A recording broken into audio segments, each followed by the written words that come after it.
जंगली शेरों ने मिलकर एक गधे का शिकार किया, लेकिन उनमें से एक शेर ने कहा, इसे मारो मत, मेरे पास इसको लेकर एक बेहतरीन योजना है।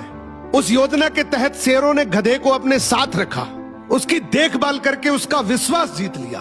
फिर एक दिन उसे वापस गधों के समाज में भेज दिया। पर इस बार वो गधा एक गधे की तरह नहीं, बल्कि वो एक शेर के समान गधों का राजा बनकर वापस आया था, जिसके पीछे सभी शेरों का साथ था। इसलिए बाकी सारे गधे इससे डरने लगे और उसके खिलाफ बोलने से कतराने लगे। अब शेर जब जब उस गधों के झुंड को देखने आते, ये गधा अपने ही समुदाय के गधे को शेरों को खाने के लिए दे देता।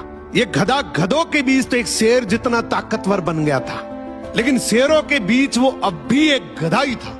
ये अपने जैसों पर तो राज करता था, लेकिन ये एक ऐसी ताकत से जुड़ा हुआ था जिससे वो बचकर भाग नहीं सकता था।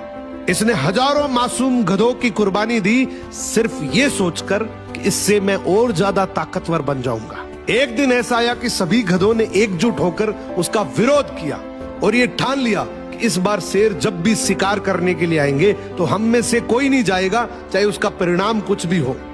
अगले दिन जब शेर आए तो ये गधा अकेला ही खड़ा था, इसके पास कोई दूसरा झुंड नहीं था।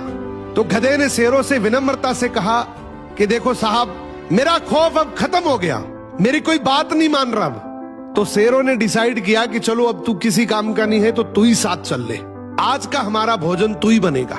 इस तरीके से आखिर में इस गधे का भी शिकार हो गया। हर समाज के अंदर एक ऐसा गधा जरूर होता है जो अपने लालच के लिए, अपनी ताकत बढ़ाने के लिए अपने ही समाज को दांव पर लगा देता है।